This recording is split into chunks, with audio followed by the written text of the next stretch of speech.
Hi, I'm going to try and do a review of the Bulls EVO FS3 27.5 E mountain bike. To begin with, the bike is an excellent bike.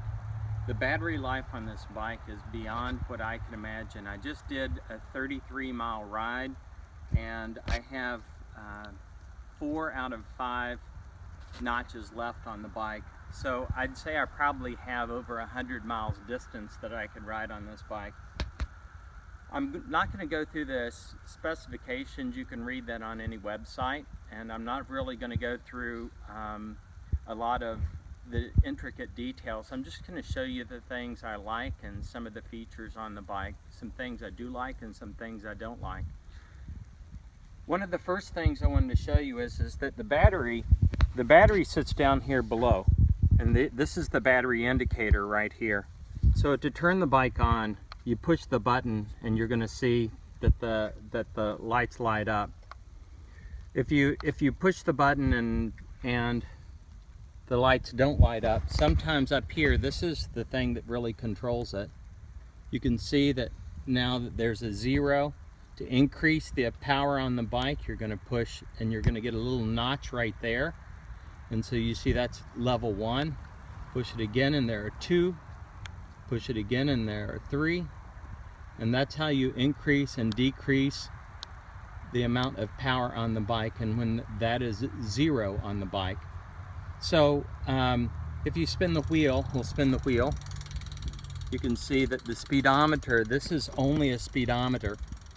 That's all this is. It's a speedometer and it controls the power on the bike. One thing I will say about the E-stream EVO FS3 is that it is very subtle. It's not like some of the other e-bikes.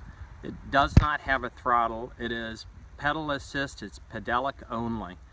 And so it is very responsive. The more torque you put on it, the more it's going to respond. It charges right here. This is the charge port, and the charge port is kind of hard to close back up, but it does seal up pretty good. The battery, one thing that I noticed is that when you have the key in, the key turns over and then it allows you to release the battery. But if you're sitting here and you're trying to, if you leave that key in, the pedals will hit that key, and I've almost broke the key off twice because I left the key in it. So you have to remember to take the key out of it. When you turn this, on this side over here, there's a lever that is the battery release. And if you look up underneath here, you'll see that this battery comes off. When you flip this up, the battery comes out, and it comes out very fast. And that's what the battery looks like. So we'll put the battery back in, and then it locks down right here, and the battery's locked back in place. I have noticed that when I'm pedaling, that my pant legs, if I have big pants on, then my pant leg will sometimes catch on this little thing, and it's kind of like in an inconvenient place. But other than that, the battery seems to stay in place real well. But you have to remember to take the key out, and I put the keys usually inside. This does have, as you can see, there's 11 on the cassette on the back, and there are 2 on the front, which gives you plenty of options. And this is more of a off-road mountain bike. That's what it is. It has great suspension, and the suspension is adjustable.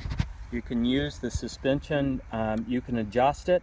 It also has a dial in. You can dial it in so that you could make it so it adjusts and comes back real fast, or it's a little bit slower.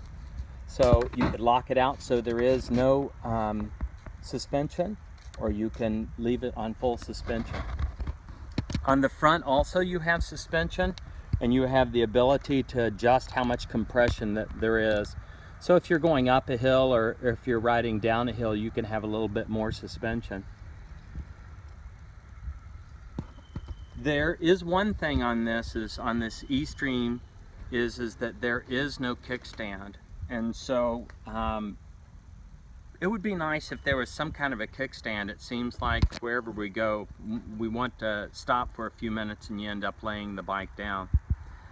Other than that, we also found out that when you adjust the seat post is very hard. It goes in a certain distance and then it's really hard to go farther than that. So it really takes a little bit of muscle to lift the seat. You have to turn it to lift it up and to put it down.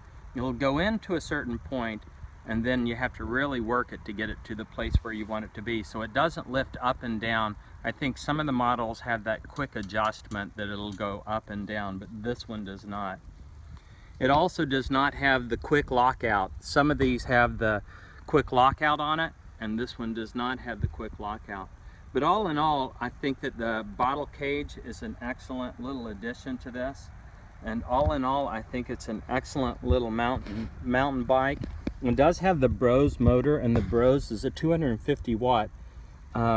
It has, though, enormous torque. We've ridden this up 22%, 34% grades, and it just flies right up. The problem is that you don't have enough traction sometimes on some of the single and double track to really get up some of the really steep stuff.